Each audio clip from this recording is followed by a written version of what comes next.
published. Momentarily, will be published for Halloween. Cool hat. Thanks. Just waiting for this wheel to publish here. Drinking water into the mic. We're published!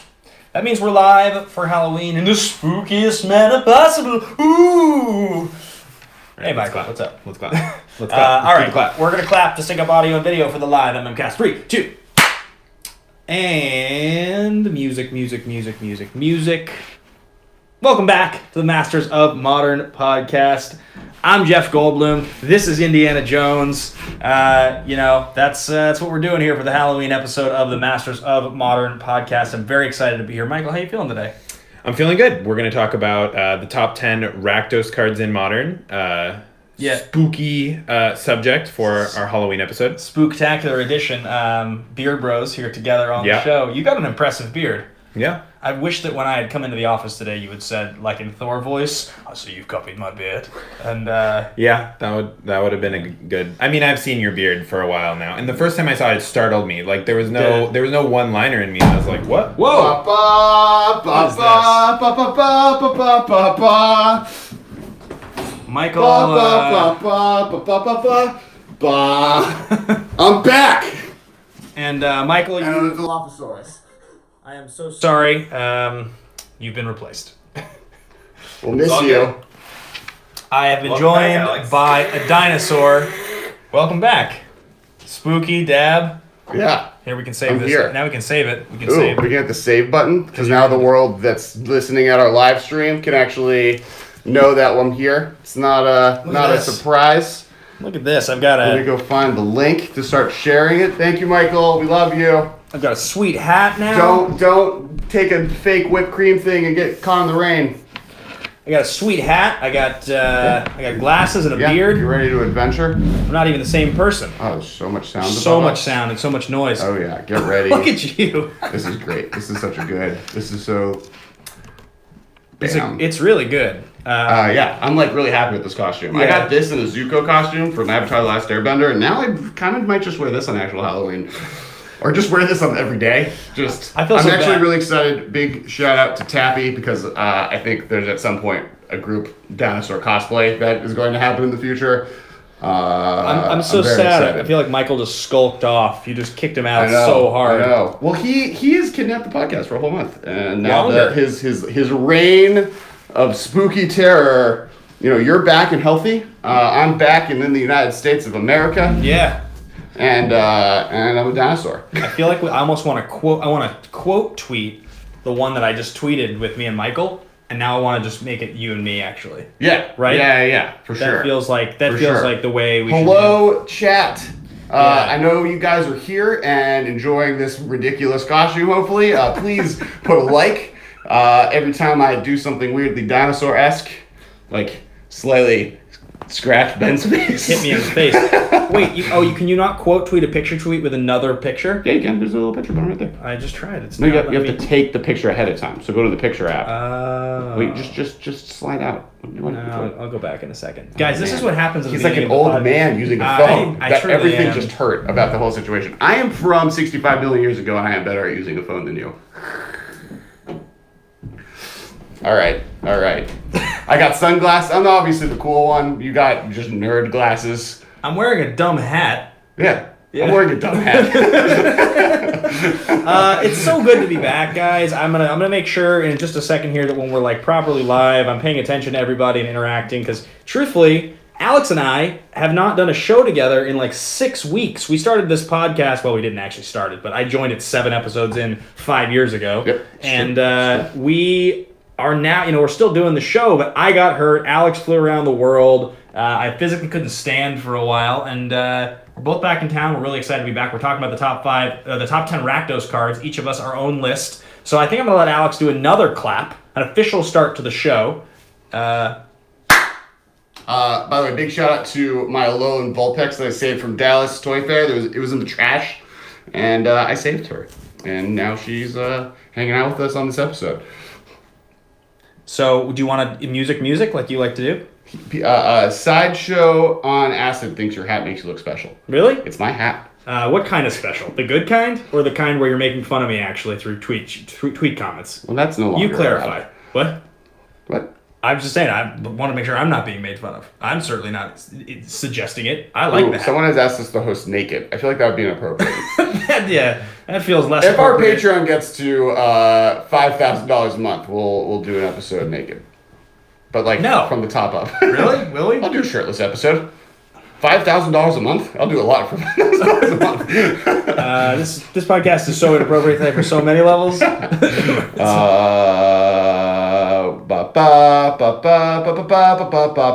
right. I'm going to tweet this out, and then we're going to start the episode. We wanted to stream live because we miss you guys, and it's really fun to interact with you live. Conveniently, I am prepared. I have somewhere in here my list of top 10 Rakdos cards. Now, I think I know your number one. I believe I made my top 10 list of my Rakdos cards also, and I just based on games I have played against in Magic the Gathering, I think that I actually know which one it is. I would just say never expect to assume what a Dilophosaurus is going to do. All nice. Right? Yeah, there you go. Right? You think I'm a cute little dinosaur that's going to play fetch, doesn't have the frills out, and then bam? Yeah. Spitting acid in your face. I've debated figuring out how to actually pull that off. Spitting acid in people's faces? Yeah. Yeah. All right, so... All right, I'm going to do that. It's gonna we tweeted it out. Yeah. We just quote tweeted the Michael tweet. He was wearing the hat. Now I'm wearing the hat. Yeah. I don't really want to wear the hat, though. Nope, wearing the hat. Oh, wow, he's taking the hat off. I'm just adjusting it to look cooler. It's going to cover my face a bit more. Yeah, there we go. Looks like you're gonna, All right, guys. I am going to click on this. I am in a different thing. I'm going to monitor the chat. Looks like we got people are coming in here. We got 35 people watching right now. This is exciting. So this is an episode that has been a long time coming. Obviously, this is a Masters of Modern podcast. We talk about Magic, specifically the Modern format on this show. For a long time, in the first few years, we did a series of the best 10 cards of each color. Mm-hmm. Then we started a best 10 cards in each color combination. And today, that series continues with the spookiest color combo in the land. Rakdos. You stole my spooky voice. I don't hate it though. I'm for it. How do you feel about the fact that there's a sweet Rakdos card over your right shoulder there? Is that Rakdos card on your list? I don't know. Yeah. Maybe it is. Maybe it's not. Confirmed. Okay.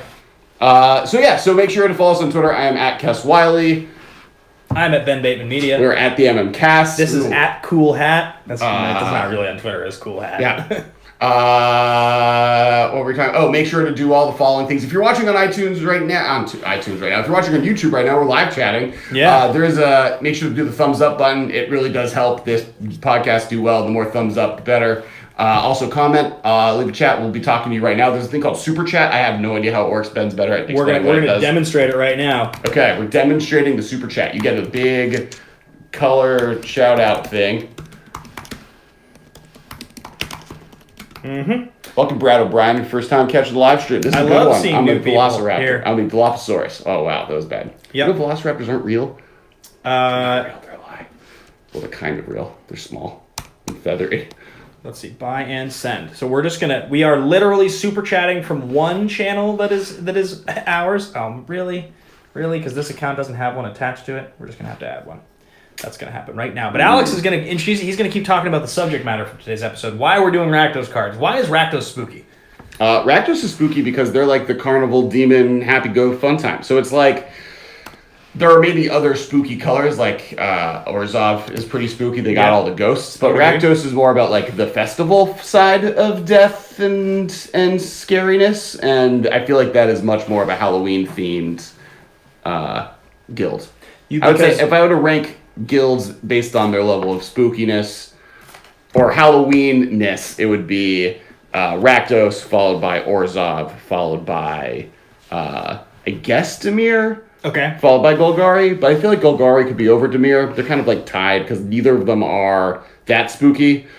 So that's because Sideshow on Acid just said a very special hat. Thank you. So the quality is good. Let's see here. Bearded Ben looks like my middle school band director. Thank you. That's a compliment to the middle school band director. That's nice of you to say that. So you can see Action Industries, which is a brand that I own with Andrew Guy, just super chatted, the very first super chat. Basically, we're going to do this live show. We're going to talk about our top 10 Rakdos cards. And throughout the show, if you guys want to comment, you want your comment read on air, you want us to make sure we notice it, that's the best way to do it. The super chat is a terrific way to actually support the content creators that you love, the people that you support. Obviously, patreon.com/theMMcast is a great place to support us. But if you want to do it live on the show, Super Chat's an awesome way to do it. Yep. And we haven't done that many live streams, so it's not something that we've engaged in as much. But if you do want to do it, it's great. We're very excited to be here to talk about this. And I'm really happy to be back here with you, man. I mean, I'm glad you're okay. Thank you. I've podcasted many hours with you. And it's weird that this show continues on in weeks that we're not together. And it could do it for 6 weeks. I mean, and that's a big shout out to Michael, actually. I mean, Michael handled the podcast like a champ for a whole month. He took it over. I mean, we're really excited that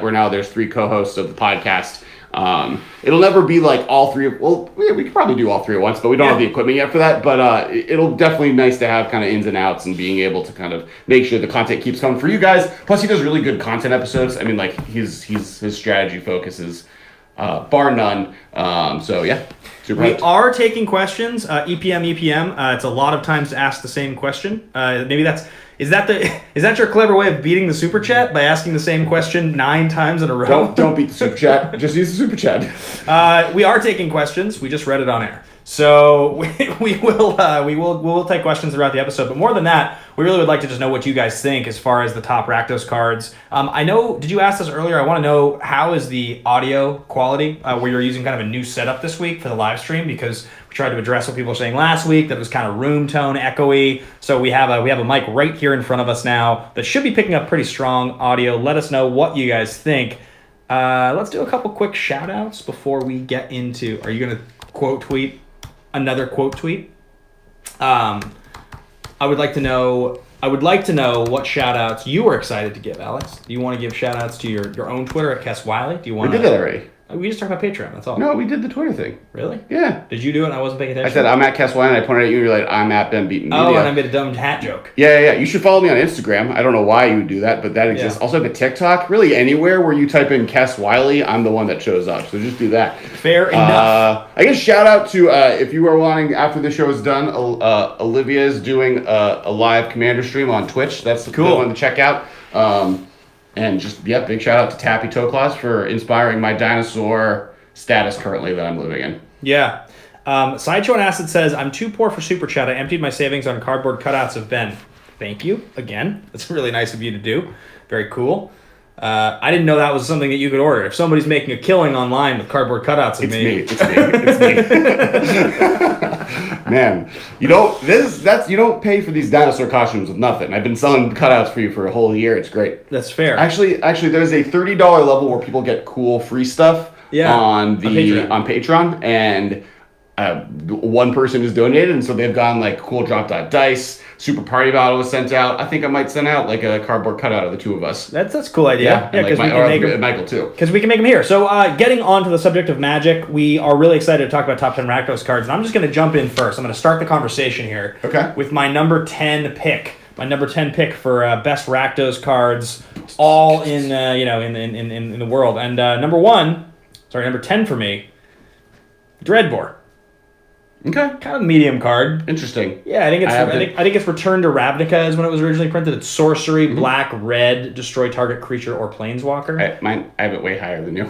Well, I mean, it's fair. I mean, I guess Dreadbore is a good card probably because of the way that it interacts with planeswalkers specifically. Obviously, the analogous card will be probably somewhere on our list as well. It just doesn't take care of planeswalkers, but we'll see where that goes for us. Have you seen the planeswalkers in Modern right now? Have you seen them? But if you're going off of like right now, the best, I like to include historically. Like that's part of the conversation. I mean, I have some historic consideration as well, where planeswalkers have also been really good. Okay, I will give you here's a frame of reference for you. I can tell you one card that didn't make my top 10, and it's because of how good it is right now, and that's Demonic Dread. Because that card has been good, but isn't really good anymore because the deck that wants to play that card doesn't really play it anymore. Okay. So that's kind of an indication of like, I just think that the card Dreadbore being sorcery speed is fine. It's good. I know some decks play it as a 1 or sometimes even a 2 of, but it's not like a premier removal spell. It's not a premier piece of interaction anymore, and it never really has been. So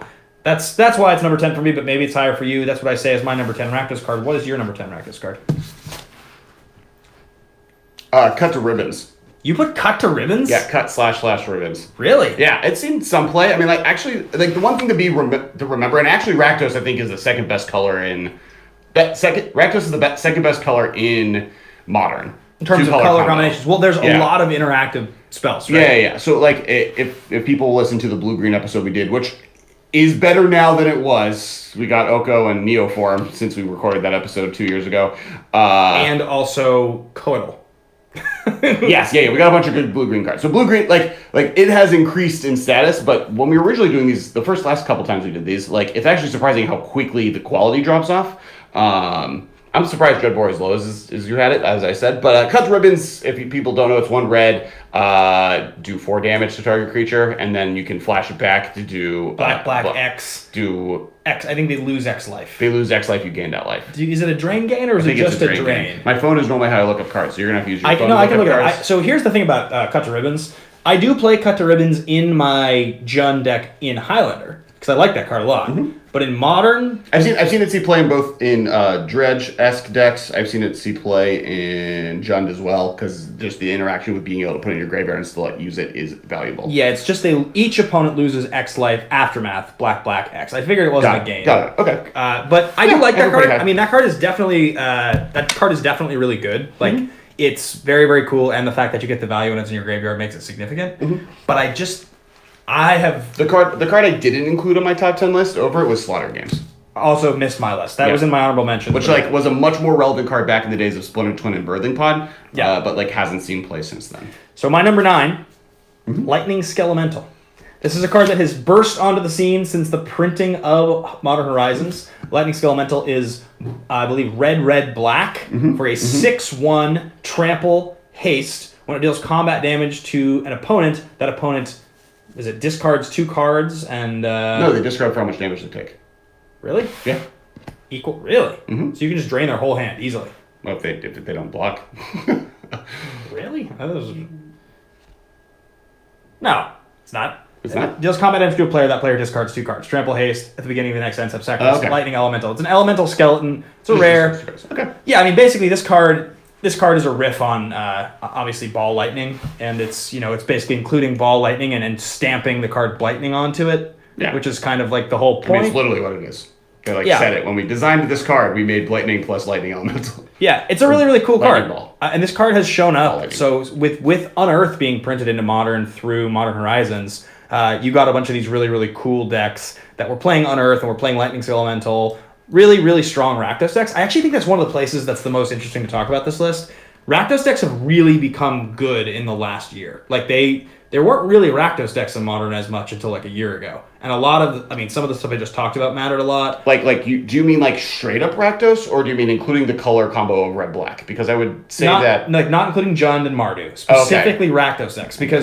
Because obviously, you have the printing of Unearth and this card have both affected it. You have a couple other cards that are a little higher on my list that play in a tribal. Black-red was pushed a little bit more, and there's definitely very interesting things to do with the different Pyromancer decks and Bedlam Reveler and the way that it interacted. Obviously, this card over here, Claim Fame, is an interesting card. So I would agree that straight-up Rakdos decks were not a thing, but I think that red-black as a color combo has been extremely influential to the format since the beginning. Jund is a red-black deck with some green or with a lot of green, but then Mardu obviously and Grixis, all 3 of those color combos, which is how many fingers I have right now, all are that. For those who are listening to this podcast extremely and only in audio form, I am dressed entirely like a Dilophosaurus, which is the dinosaur from Jurassic Park that spits tar at what's his face, Newman's eyes. Wayne Knight. Yeah, Wayne Knight. When he's got the barbershop hand and he drops it. Yeah. It almost looks like a bearded dragon, almost as though you're bearded. That would make 2 of us because I have no beard. I'm anti-beard on this podcast. It's too many. You don't need to shave. All right. My number 9 is Rakdos Charm. I'm glad you put it on your list. I love this card. I put it a little higher on my list, a little bit. Okay. But I'm glad you did because I think it was higher, and if we had done this episode 2 years ago, it would have been higher. I think that it has fallen out of favor. I think it's just doesn't do quite enough. And what like before, once again, not going back to that Splinter Twin era, it saw the most play when people were going infinite with Splinter Twin. You could get them with this, right? You could just be like, you lose. And then on top of that, it added some graveyard hate. I actually think this card's a great standout in Pioneer and something that people should be considering there because copycat combo is so common there. Yep. And it's, once again, when someone is going infinite with creatures, this is the best card to kind of play against them because then you just get them, right? You win. So just to explain to everybody what Rakdos Charm does, in case you guys are wondering, Rakdos Charm is black-red for an instant. Choose one. Exile all cards from target player's graveyard. Destroy target artifact, or each creature deals 1 damage to its controller. We have somebody looking and making faces at us from the window. We're going to give him a Super salute. chat, say hi to my dad. Super chat, say hi to Brian Kessler. I was walking away. So it's good for a lot of the reasons you mentioned, and I can talk a little bit more about some of my... Richie Elefante just joined. What is this a list of? It is top 10 Rakdos cards in Modern, each of us presenting our pick. We're at number 9, and I picked Rakdos Charm. He picked Ball Lightning. Lightning Skelemental. Skelemental. So I'll jump on from your Rakdos Charm to my number 8. Well, quickly, we had some questions from the chat. I wanted to get through it. Okay, do you think that Wizards of the Coast should ban all infinite, semi-infinite, insta-win combos in Pioneer to truly make it a unique format as opposed to being a mini-modern? The short answer is no. I don't think that's possible, period. I don't think that would be something they could accomplish. And I also don't think... you generally are getting rid of my Alolan Vulpix. You couldn't see. It's messed up. You could not see our podcast logo. But basically, the moral of the story is that they would be impossible. I mean, like, where do you start the line? There's so many different combos available, and there are players that like playing in that style. So I think that that's always going to be there. I think getting rid of fetch lands is a big significant difference, and they will get rid of some of those combos. But I don't think they're going to get rid of it. I don't think it's a rule that's possible to even enforce if you wanted to. All right, now. Ben Meme just said here, just joined and immediately liked the videos, but Ben doesn't have to remind me. I really appreciate that, Ben. It is something that it reminds me to say to everybody. We have about 70 people watching live right now and 38 thumbs up. Honestly, guys, it costs $0 to hit the thumbs up button. It is the single most helpful thing to get this video higher in the standings if people are watching it. So just hit the thumbs up. If you're watching right now, that's all we ask you to do. It's really, really awesome. And if you have things you want us to read, Super Chat is available. Let's move on to the next part of the list. No Vulpix. Everyone is sad. Put it back. Chat, let us know if you want the Vulpix back. I agree with you. I'm stoked with my number 8. My number 8 is sweet. Yeah. My number 8 is a card that I've never actually played in Modern. This is a card that's newer, and that is Munitions Expert.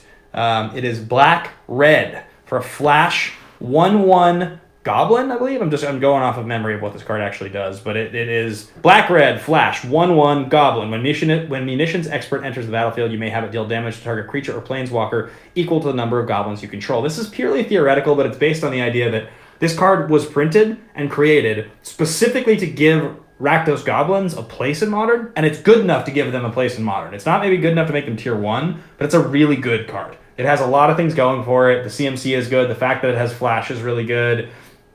The fact that it costs 2 mana and interacts with this card over here is really, really strong when so many of the good goblins are cheap.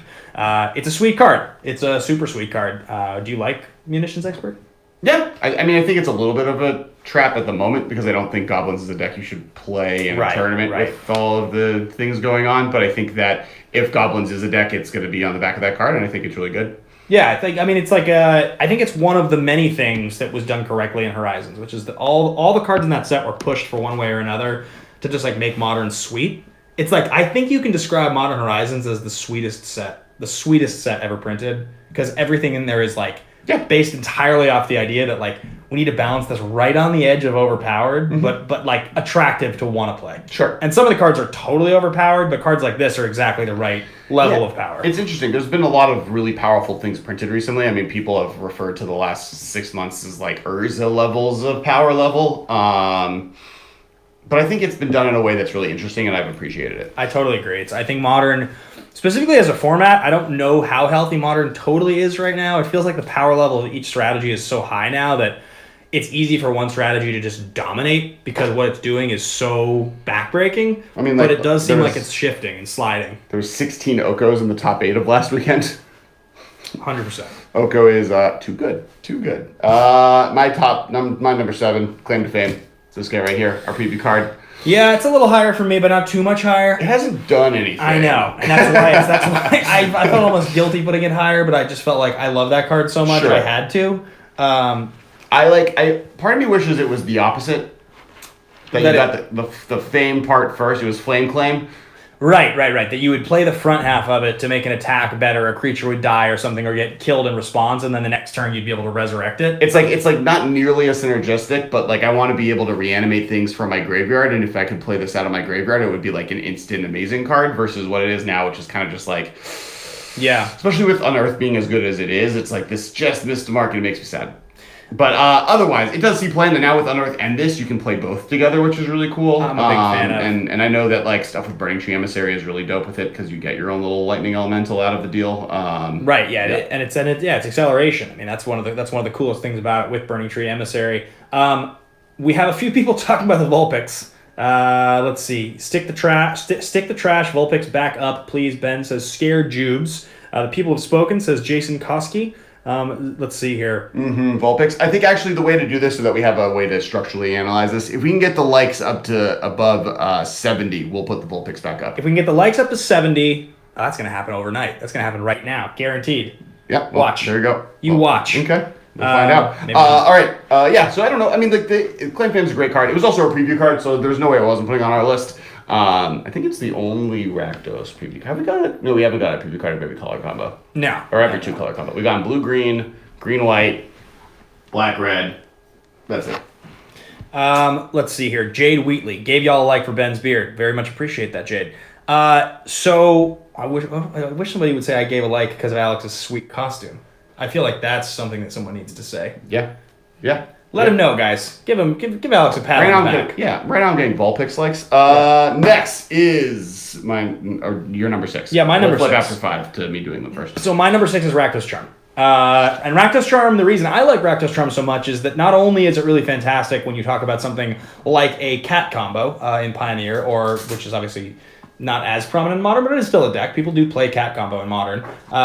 Or if you talk about, Kiki Jiki Splinter Twin, which again is not as prominent, the fact that it interacts with that and it also can exile a graveyard at instant speed is one of the most key aspects of that card. Mm-hmm. There's lots and lots and lots of things that destroy artifacts, and that is significant. And I think it's actually better now than it used to be because of the fact that Urza decks are so strong. It interacts with both halves of Urza decks in a good way, which it deals with artifacts in play while also being able to exile the sword while it's in the graveyard. So you kind of get a really versatile card. Plus, it kills them when they go infinite with all the tokens. So it's kind of a perfect one-shot against that deck. And since that deck is the best deck in the format, I think Rakdos Charm is pretty underrated at the moment. Someone was asking for most underrated Rakdos card, and it might actually just be Rakdos Charm. So Billy Bedford, who is in the chat right now, William is an Action Industries Advisory Board member. He runs our Facebook. Okay. He's a Magic fan, and he's awesome. And thank you, Belford. What's up?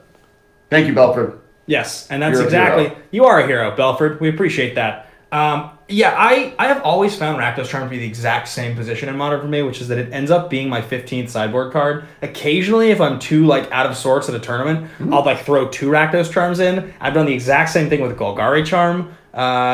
Those I feel like are the 2 that I've played the most of in that kind of slot, where it's Wear and Tear is there for me as well. Yeah, Wear and Tear is another one. Where it's what do I do? I'm playing Jeskai and I need a 15th sideboard card. Well, Wear and Tear is always good against something. I might as well keep it. Right. So Rakdos Charm for me is number 6. My number 6 is Olivia Voldaren. Oh, you put it on? Yeah. Interesting. So I cut Olivia. It was an honorable mention for me because it only had one very brief time where it was a significant card, I feel like. Right after Blood Braid Elf was banned out of Jund? Yeah, basically, right. And I actually had Falconwrath Aristocrat on my list. I did too. I cut that I've cut that before. I kept one of the 2 4-drops that are good in Junds.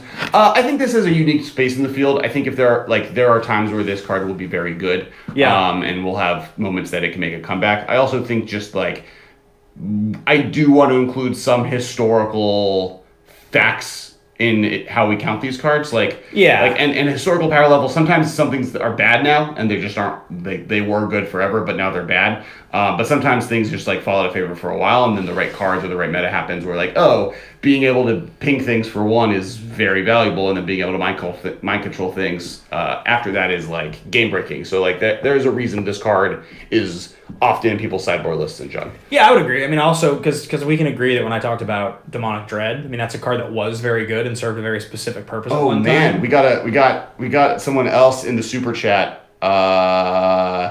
Ben's beard is sweeter. Said Sideshow on Acid with the $2 super chat. Thank you so much, Sideshow. We have a beard versus costume off. A bearded dragon versus a bearded face. Sideshow Who versus wins? Belford. Super chat decides. Super chat decides. Yeah. So Zach Lothamer says, "Oh, he's responding to somebody else asking the question of how you can get around the Rakdos charm. You're dead because you have a million creatures move. You have to, yeah, exactly. You cast Rakdos charm after they have declared how many copies of the creature they're making, which is something that they have to do. It's an arbitrary number, but they still have to tell you. Mm-hmm. I'm making, 1,200,777 copies, and you tell them, then I'm gonna, cast it now. So you pick that much. And there is a little bit of issue, I think. To get them with the Urza combo, they have to tap for the attack in a way that's not smart, but puts them in a position where they don't have mana, because they can respond by making... I don't know, I guess they can't respond by making more life. Yeah, that just kills them. Yeah. Because they can make infinite more life, but then once they're done, the Rakdos charm goes off and kills them. So. Exactly. Yeah, exactly. So they can't respond to it. Okay. We have a few more comments in here. Daniel S. Barza says, never caught you guys live. Always listen to the podcast. Love the show. Thank you. Alexander Rosales, why don't you guys have your own game nights? Maybe you can play some Modern and some Pioneer or other formats. We've talked about that. We actually have a really, really cool show we have been working on and concepting that we want to do, and then I had back surgery. So that got kind of put on hold for a second. Our content and I went out of the country for a month. So I actually went around the world. We'll talk about that at the end of the podcast, a little bit of a sidebar, but about what has happened over the last month. But basically... we had a bunch of plans on content expansion, and then there's a pause put on it, but that's back because we're back. So there are ideas and plans to expand the content we're creating. Yeah, we have a crackback right now, Billy Belford with the $2 super chat, continuing to make his presence known here. Beards come and grow. Sweet costumes last forever. That's true. I have this costume forever. I'm going to wear this at least one GP in the next year. Forever. One GP in the next year. So that is... We're 3 likes away from the Vulpix coming back. All right, so what's your number 5? Number 5. Or do we switch at 5? Because, I said Rakdos Charm was my number 6. Your number 6, yeah. So 1, 2, 3, 4, 5, 6. What? Did you already do your number 6? Oh, I haven't done my number 6. Oh, mine's Lightning Skelemental. Okay, you put it a little higher. Yeah. I think it's just been more relevant recently. Yeah. And like as far as these cards, like Olivia wasn't relevant, Claim Fame wasn't really been relevant, Rakdos Charm hasn't really been relevant, and you have a little... I'm interested to see what you have above some of the cards that I put that you have lower than I have, but Skelemental... I mean, this card's really cool. It's seen a lot of play already. Like, there's really cool decks. Both the Elemental deck is sweet, where it reanimates it with the new 2-drop Elemental guy that can, like, reanimate things. Yeah. Right? And then there's the other deck that gets it back using stuff like Claim. So looking through here, Unearth. and no one here in the chat caught this, but I missed my number 7. I skipped from 8 to 6. Oh, that's what happened. Yeah. Okay. Say your number 7. I was confused. The Vulpix is coming back. We're over 70. Here, I won't put it over the logo. Over the logo. This feels like something is gonna fall on me. I just know it. Watch it. Wait for it.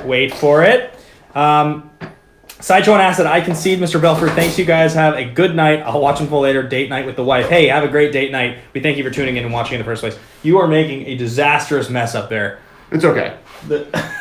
Merfolk Mistbinder's falling You down. killed Merfolk You didn't kill it. You wounded it. You wounded it. Yeah, it got gut-shotted once. Vulpix doesn't like Merfolk, right? Yeah. It's an ice type. It's water type. It's freezing it. Give him some water. All right. This is going to bother the crap out of me. I will say that my number 8, the card that I didn't say, I'm going to reveal in just a second. Oh, no, I said my number 8. My number 7 is the card that you guys need to hear about. Alex is going to fix it. Yeah, you do. Talk about your card. If you knock over the camera... okay, my number 7, the card I didn't get to talk about already, it's one of the sweetest cards on my whole list. And when you said, I wonder what else is higher on your list, I was like, there's no way this card is higher on the list because it's not that good. I just happen to love it. And it is the card Rise Fall. So this is probably one of the cards on the list I would expect the least people here have any idea what it is because it's very old and it doesn't really see play in Modern. I've just put it in a ton of Modern decks, both halves of it.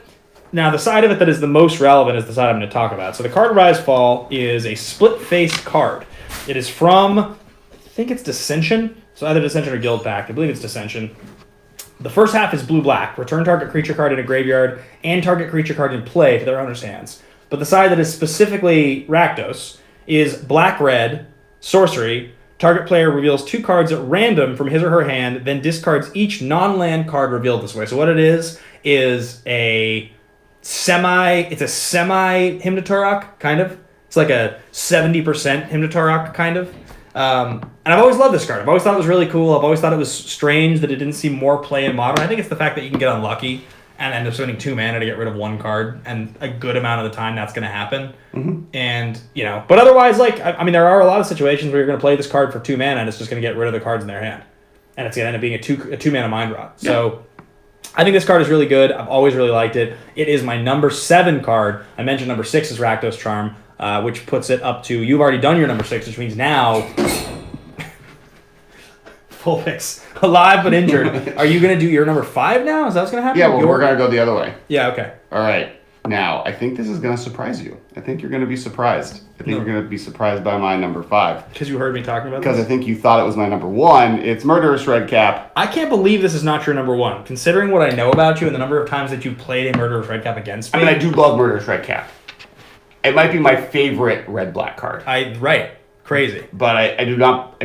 even when it was a dominant player in the format, it was a card that saw play as a single card.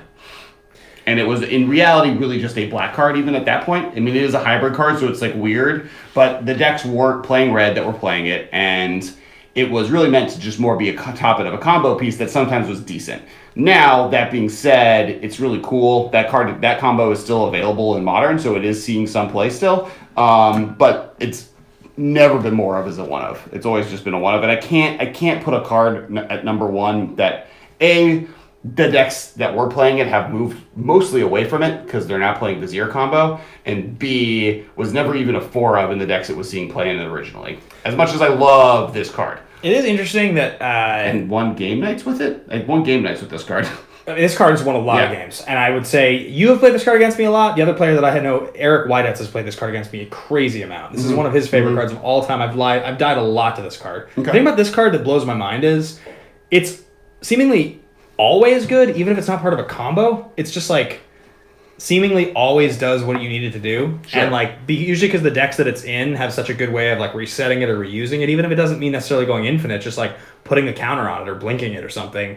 It's super annoying. It's a really, really, really deceptively powerful card at 4 mana. You wouldn't think it would be as good as it is, but it just is really, really, really, really good. I was always surprised that it was not the main replacement for Bloodbraid Elf, right? When Jund kind of lost that as a card when it got banned, I was actually surprised that it was never really the best answer. And partly because you want it to go over the top with it, you want something to be doing with it, but it does so much. It does so much as a card that you'd think it had some more value, but here we are. Yeah. Number 5. We got another super chat here in the chat. William Belford stepping it up. $5 super chat this time because you're a legend, Belford. You want to win super chat battles, it pays to not have a wife.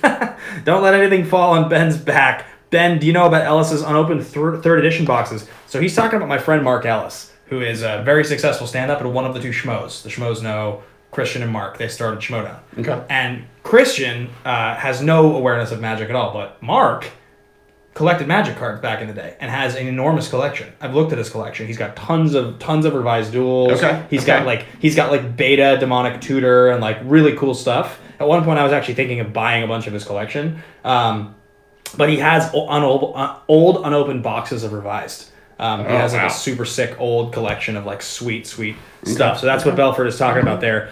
I am going to talk about my number 5 card, and that is, I believe, just going to double check, it is Claim Fame. The card to Alex's right, so obviously the front half of that card is 1 black sorcery, return target creature card with a converted mana cost 2 or less from the graveyard to the battlefield, and the back half of the card, I think the Aftermath side, is that what it is? Aftermath?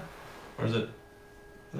Aftermath, yes. Aftermath, red 1, target creature gets +2/+0 and haste until end of turn. I love this card. I've always loved this card. I've always thought this card did more than I think it's done. I've always believed it should have been able to do more.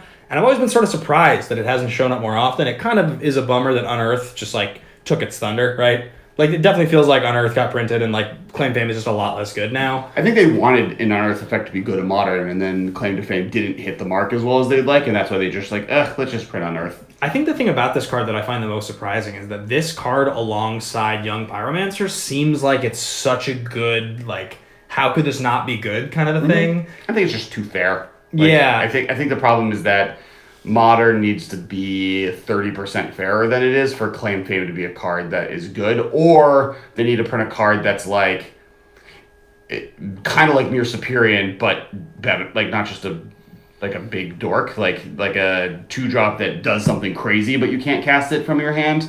That then just lets you get into play, and we're not there yet. Yeah, I think for me with this card, like, I like Coital a lot. I think that card is super sweet, but in all reality, this card plays with Baleful Strix way better than it plays with Coital, because you don't have to play 4 colors. And if you have Baleful Strix and you can just play straight up Grixis with Claim Fame in Modern, I think that's a lot more realistic. Yeah, because agreed. being able to flash it back, getting your Baleful Strix just from the graveyard back into play and for 1 mana drawing a card, and then if you have extra mana, being able to staple it onto your Baleful Strix and attack for 3 in the air is really good, and a thing that like probably would win games out of nowhere often. Like taking the sunglasses off. Yeah, I take my glasses off. It's like hard to read the. They were hurting my head. So that's my pick for my number 5 card is Claim Fame. All right, number 4. Another card that I think you probably have higher than I do, or maybe exactly where I have it. Terminate. It's a little higher for me. Okay. This is 1 red, 1 black. Destroy target creature that can't be regenerated instant. It is the best.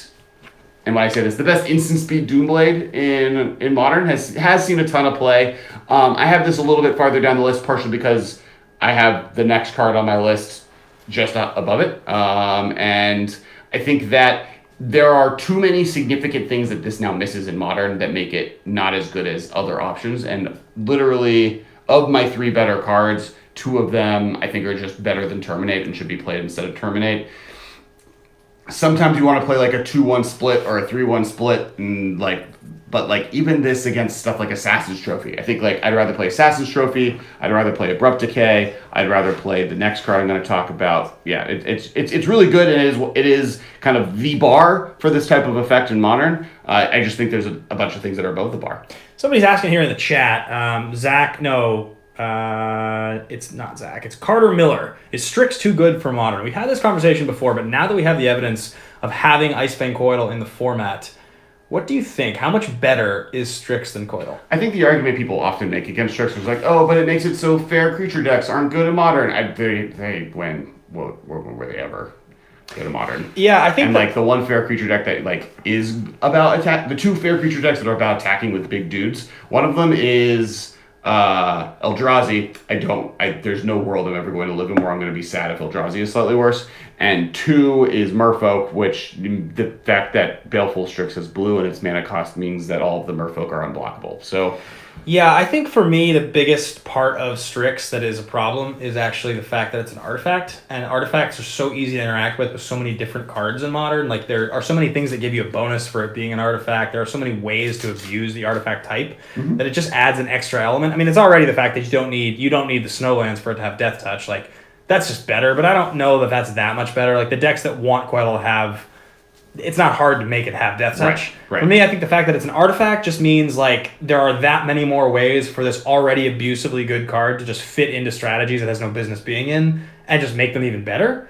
I think I don't think it necessarily makes it too good, but I think that one aspect, if Coital on a power level is, let's just say, like a 6.5 or a 7 out of 10 in Modern, I feel like Strix is a solid 8. Sure. I feel like it's a solid 2 points higher. Yeah, if not a 9. I agree. Yeah, so that would be my comment there. You just talked about Terminate. I'm going to jump in with a card I know you have higher. Well, because if I haven't said it yet, and it's this high. That's how I know. Yeah. And I'm going to say it's Fulminator Mage. Yeah.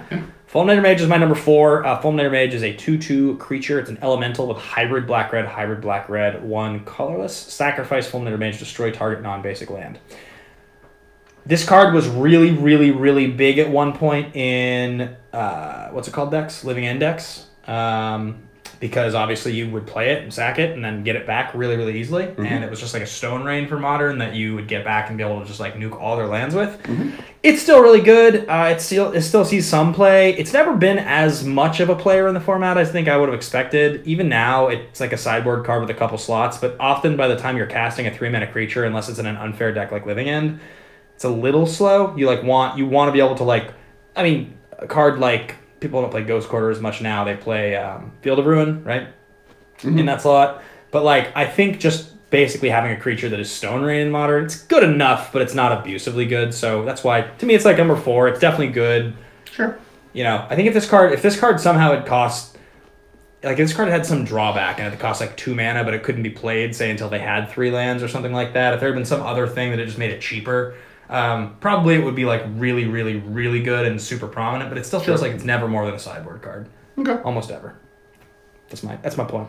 I would say that a lot of the cards that we currently have on this list can be classified that way, though. I mean, where they're like the removal spells. I'll talk about it when it comes up. Want to know my next card? Yeah. Number 3. Number 3. Number 3. Dreadbore. You brought it way earlier in the list. This is my number 10. Yeah. This is my number. That's why I was very surprised. Yeah. It is the premier red-black removal spell now. I mean, with the fact between War of the Spark, Modern Horizons, M20, and Oko, like the best Planeswalkers ever printed were among those sets, which is saying a lot. Like someone made a point that of like the top 5 Planeswalkers ever printed into Modern, 4 of them, if not all 5, came out within the last year. And no, I mean, I think are you saying that you think that the Planeswalkers, all, like Teferi and all these cards in our set, Oko, these are just clearly better than like Jace the Mind Sculptor or Liliana the Veil? Because really? Yeah. I think Teferi, Narset, and Oko are all better than Liliana Veil, Jace the Mind Sculptor, and Teferi 5 mana. 3 mana Teferi? Yeah. Just because of strictly based on mana cost and the fact that like they're showing up right now. You think Oko is better than Jace the Mind Sculptor? I think Oko is the best Planeswalker ever printed, maybe. That seems like recency bias. It just placed 16 copies in the first major Modern event that it was legal in. But that's the top 8. But it literally it's going to be banned in like 5 formats tomorrow. It's like very problematic, yeah. Wow, I was just thinking like people would react. It's like insane in Vintage, it's insane in Legacy, it's insane in Modern, it's insane in Standard. Interesting. I chased it into that quickly. Yeah. I thought people would like react and adjust. It never, even now when I think about that card and I try to explain, I mean, I think that's probably an interesting thing to do. Can you explain to the modern audience why Oko is so good? Like I think because it negates pretty much every single card played in Magic between artifacts and creatures, just makes them not a thing that matters anymore. I mean, the easy way to explain it is that who thought that Beast Within, getting a free Beast Within every turn on an almost indestructible permanent that also gains you life, that also then can randomly mind control anything that is a threat bigger than the Beast Within every turn would be good, right? Wow. Like, it does all of those things. Like, the fact that both of its abilities are pluses means you can't really fight it. It's, like, really hard to kill, and when you kill it, they're gaining tens of life by you attacking Oko instead of their life total, while also making food, which gains them life, while also making every single creature and or artifact you play that could possibly hate someone out into a 3/3 elf that does nothing. So what you're thinking is, based on the power of Planeswalkers right now, it's a recency bias to make Dreadbore this high. That you think it's that much better because of how dominant Planeswalkers currently are. So it jumps way up your list, whereas like, say a year ago, probably this card's a lot lower. A year ago, I'd say it's still probably in my top 5. Like, I still think it was really good. I mean, remember a year ago, Teferi and Jace were making Blue-White Control the best deck in the format, and decks playing Liliana Veil weren't that far behind. Yeah. I don't think Planeswalkers were bad last year. I think they were all still really good. But the fact that right now, the best deck in the format is playing almost 4 Okos, 3 to 4 Okos in the main deck. With Oko. The second best deck in the format, or not the second best deck in the format, but another very good deck in the format, which is Jund, is playing Wrenn and 6s and Liliana the Veils. And you have the blue-white decks of the world, which are also top tier, in the format to some extent, playing Narset and 2 different Jaces and 2 different Teferis. Like, this might be the best removal spell in the format because it doesn't give them anything. Like, Assassin's Trophy is the only other card I could think of that answers all of these problems, and Assassin's Trophy gives them a land. Yeah, I guess I put it lower on my list based mostly on the fact that historically it's not as good as Terminate, but historically Modern was much more creature centric. Yeah. So I guess I wasn't really acknowledging the fact that the recent results in tournaments, specifically the very recent results in tournaments. But you're right. I mean, even before Oko, ran in 6. I was just sort of forgetting how much of an impact that card had. Plus 3 minutes to Teferi and Narset. Well, the only reason Ran 6 hasn't been relevant is because of how powerful Oko was, and then you had 4 mana Karn got printed. Yeah, I mean. Oh yeah, I forgot about Tron and Karns in general. Planeswalkers printed in the last year and a half or 2 years have been insane, and Dreadbore is maybe the most efficient answer to them ever in Modern. We probably need to do soon again the top 10 Planeswalkers in Modern. There's been so many printed. We at one point did all of the Planeswalkers. Mm-hmm. I don't think I ever want to do that again. No, it was many. It was our 100 episode. We live streamed the whole thing. It was the first episode we ever live streamed. But yeah, okay, fair enough. Dreadbore, yeah, I mean, I'll give you some credit on that I think it probably deserves to be higher on my list. I hadn't really considered just how dominant Planeswalkers are in Modern at this exact moment. So just so we're all aware, I just elked Ben's argument. Okay. He's so proud. All right, number two. My number 3. Oh, your number 3. My number 3 is going to be Terminate. And it's funny, now I'm feeling like Terminate and Dreadbore need to be closer to switched, actually, on my list. For exactly the reasons you just talked about. I was sort of thinking that Terminate, classically, obviously, the Grixis control decks or Jund or any deck, it was just that sweet. I'm just going to steal your hat in victory. You're going to put it on your Dilophosaurus fins there. Mm-hmm. Just get it nice and settled there on top of your head. Mm-hmm. How's it look?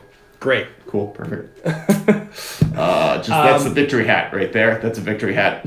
Yeah, so the super chat too. It feels good. It feels a good day. You didn't win the super chat. I won the super chat. No, Billy Belford's on my side. No, he's on my side. No, he's on my side. The beard. Yes, the beards come and go. Dinosaur costumes live forever. You're right. I forgot. I'm so out of sorts. I'm so sad. It's a great return for Alex Kessler. Good return to form. In general, I think Terminate is really, really good. I've always been sort of surprised at how much people favored Terminate. I always felt like that card was less powerful than I got credit for. Okay. Just the fact that it's instant, though, and it doesn't have any of the drawbacks that, say, a card like Fatal Push has of only targeting X or Y kind of a thing. Mm-hmm. It's just a straight-up kill. Is really, really good. But thinking about it more and more, I do think 5 mana Teferi comes down, and that's outside the top 5 Planeswalkers in Modern.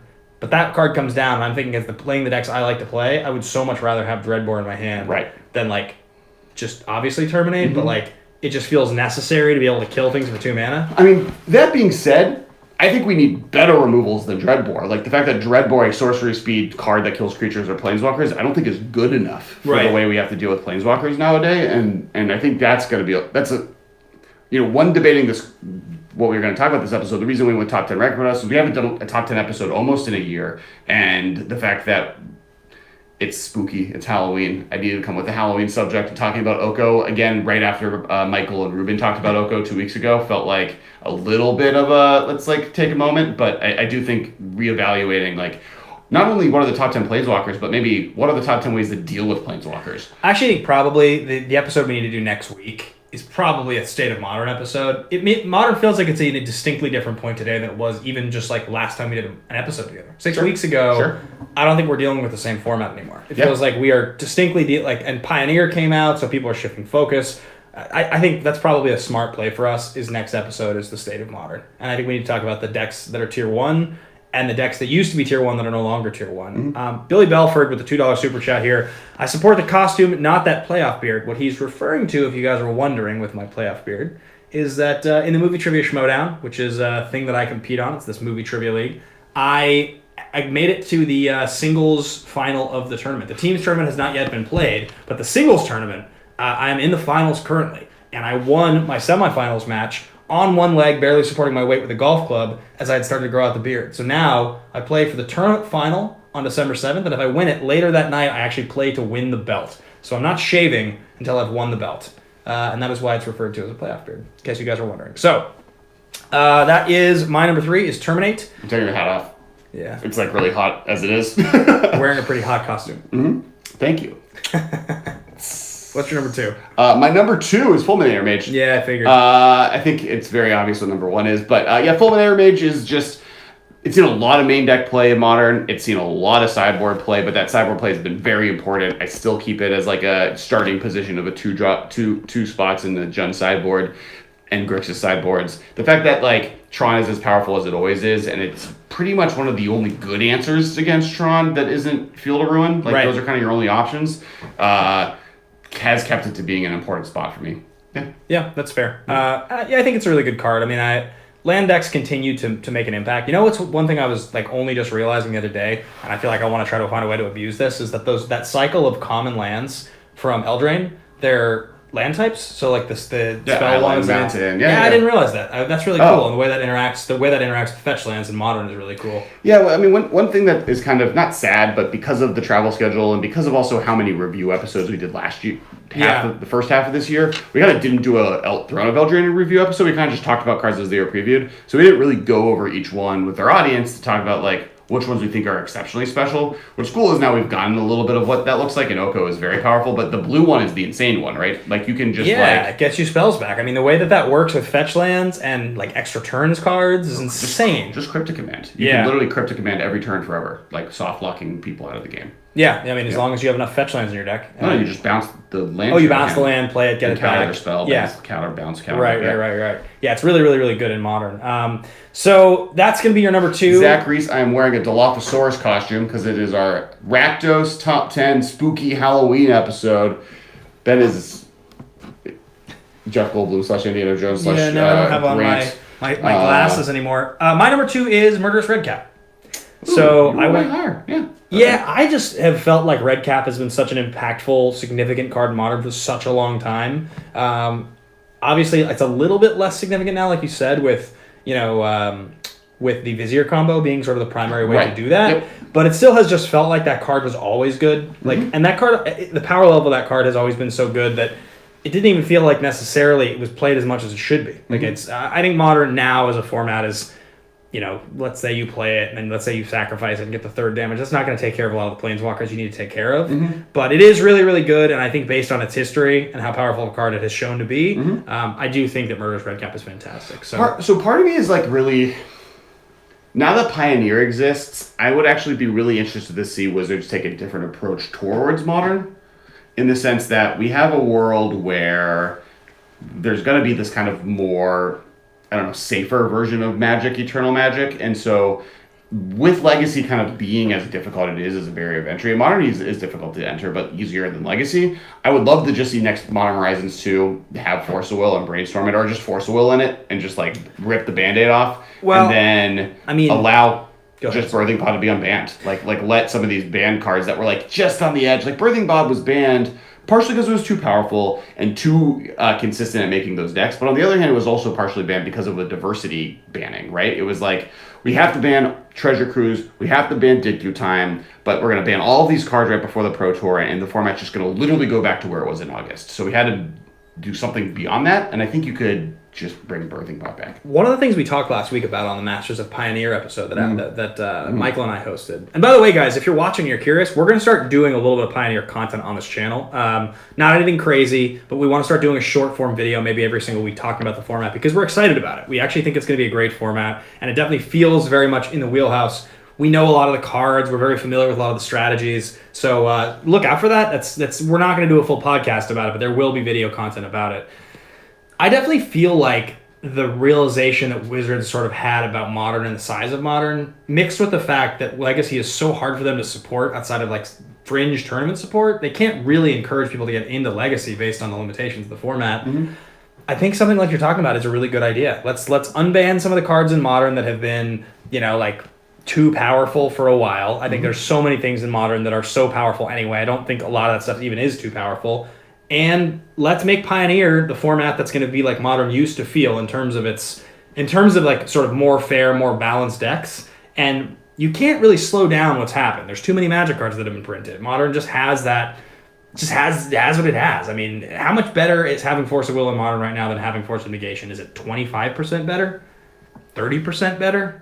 How much better? Well, you can't. It's hard to say that because I think also Modern Horizons has put so much power into Modern that like Force of Negation isn't enough to handle it. I'm saying how much better is it than Force of Negation? So like you can cast a Force of Negation for 3 mana. Yeah. You can just cast it for 3. That's a little expensive, but it's a thing you can do in Modern. Hard casting Force of Will is something you will almost never do. So it's really a different card. It's a different, and part of the issue and difference is being able to counter creatures right? Force negation is just instant sorceries. It's non-creature, yeah. It's non-creature. But being able to counter creatures, like being able to counter an Urza is like super relevant. Yeah. Being like that, like there's cards that force negation doesn't hit, and also so many things now interact on, especially with Teferi in the format. Like I don't know what Force Will would be too good. Like blue-white Teferi just locking Force Will out of the game. Yeah, I think it would be fine. I agree that Brainstorm is such a integral feel for Legacy and how Legacy works that bringing it into Modern could just make it feel too Legacy-esque. But I also think that Brainstorm is one of the most fun cards ever printed, so it's hard for me to really decide on that card. But I think Force of Will as a Band-Aid is one of the better ways to fight against some of the degeneracy that's happened in Modern over the last year. It definitely feels to me like or decade. Some of the stuff we're talking about, oh my god, just watching the video of you in this dinosaur suit flailing your hands about is just fantastic. The viewers must be having so much fun. I'm hoping you're having fun, viewers. If you're having fun, leave a like. Leave a like. Give a thumbs up. Give a comment. Throw in a super chat if you want to just thank us. Super chat's really helpful. We appreciate it. It's how I afford this costume. Yeah, 100%. That's what we use it for. It's not. That's he uses it as a personal cost. Yeah. So honestly, all the money we get from Super Chat on the podcast goes into making the podcast happen. It helps pay for Marshall who puts card files. It's all the equipment flowing this through the live stream. It's making it all, and it's so thankful. Without you guys, we couldn't be able to do the this. Patreon and the Super Chat help us lose less money by doing this podcast. Yes. Yeah. This is the reality. So what I will say is that, my number 2 is Murderous Redcap because of the way that it affected Old Modern. It doesn't really feel like it has as much of a place in New Modern, but we'll see. We'll see what happens. Yep. So we have the same number 1, obviously. How often has our number 1 be the same? I feel like it's at least 75% of the time. Maybe less? Yeah, 60 to 70. Our top 2 is often exactly the same. And then we just sometimes switch them. It's hard because so often, there are some episodes, like I feel like you had Electrolyze way higher than I had it. I seem to remember, like, there are definitely episodes where, like, a role player that's not actually intrinsically that powerful, that's been very impactful in Modern, ends up making the top of one of our lists. But then you have an episode like this where it's, like, kind of undeniable how good this number 1 card is. Yeah, the fact that you thought I would put Murderous Redcap as number 1. I heard him and Michael talking about it while I was hiding outside in my dinosaur cave. It just feels like Jack Pavich says, do you guys actually lose money? Yeah, over 5 years of the show? Absolutely. No, even monthly at this point. Yeah. We still do. That's why the Patreon's important. That's very important. But we do it because we love it and we love you guys and we love that you guys like listening to us. And obviously we want to get to the point where it's least self-sufficient, but at the moment, yeah. Yeah. What I will say is that while Murderous Redcap is a very good card, Kolaghan's Command, which is red, black, 1, instant, it's one of the commands, so choose 2, and the 4 modes on the card are deals 2 damage to any target, return target creature card from your graveyard to your hand, target player discards a card, or destroy target artifact. It's doing a lot of things that you want to be able to do in Modern, so like having a shatter as half of your card is great, right? Having the fact that you can instant speed discard something out of their hand, which is not an effect. Tell the people that it's K command? Yeah. It's call command. Yeah, Kolaghan's Command. I was reading the chat. It's great. Yeah. And it is, it's the bane of my existence, and the fact that, like, my favorite deck I ever built in Modern played both Aether Vial and Mirror Superior, so, like, ruined me. Oh, yeah. It's printing erased your deck, like. Pretty much, like, single-handedly, yeah. Even just the fact that I could, like, Burning Tree Emissary into Mirror Superior on turn 2, and then just turn 3 you would just kill Burning Tree Emissary and destroy Mirror Superior with 1 card was pretty rough. It is the card that kind of from the very beginning, my argument of like you could just unban Stoneforge Mystic and it would be fine was always true, because it's kind of the same thing, right? They play a Stoneforge Mystic, they go get a Batter Skull, they then flash in Batter Skull for another 2 mana on the next turn, and you K command the Batter Skull and kill the Stoneforge Mystic for 1 card. So it kind of erases the card advantage and the mana advantage from Stoneforge Mystic on 1 facing. It plus Snapcaster Mage has been kind of a format staple since this card was printed. It's what created Grixis Control decks. Like, Grixis Control did not exist before K-Command was printed. Yeah, because, this card, then back then, they would play it with Jace Vryn's Prodigy, because obviously you would loot, and you would discard, and then you would use the Jace, you'd flash back a spell, it would die, then you'd return the Jace to your hand, you'd replay the Jace. It was really, really, really good, and it continues to be good in all of the decks that play Black-Red. It's just a really useful card in Modern. So that is the number 1. I think that's about as much as we can kind of say about Kolaghan's Command. Anybody who's ever played that card knows how sweet it is. It's one of my favorite cards to see in my opening hand in any format I've ever played it in. That card is just fantastic. Just genuinely fantastic. Yeah. So. Yeah. To people on Twitter, correct. They're Back is a '90s dinosaur movie. It was animated. I made reference to it on my Twitter, and people are correcting me there, so I'm just shouting out.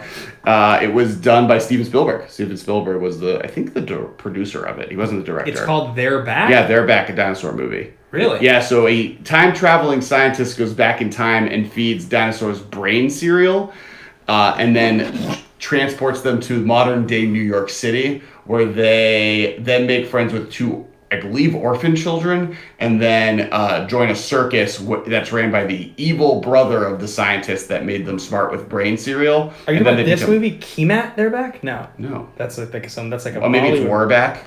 That sounds more correct. We're Back sounds right. We're Back. We're Back, a dinosaur story. Yeah, We're Back. 1993. It's animated. Yeah. Interesting. John Goodman, Charles Fleischer. Mm-hmm. Interesting. Look at this. Yeah, deep cut. Jay Leno does a voice in the movie. I need to know about this movie. This is a thing. That's important that I know this. Yeah, no, I mean, we're back because we're back on the podcast together. I'm also in a dinosaur costume. I'm wearing the hat that is worn by nobody in a dinosaur movie. There's no way a character doesn't wear a hat like that in this movie. There has to be. This movie is so weird.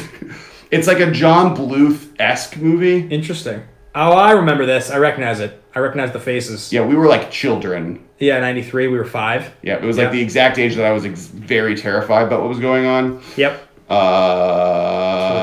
It was like DreamWorks is like an early DreamWorks animation movie before DreamWorks was founded because it was before Katzenberg left. Interesting. This is kind of the stuff that all right. Back to the live stream of best cards. So yeah, that's gonna be the top Rakdos cards. Any super sick honorable mentions that made your list? That made my list. None.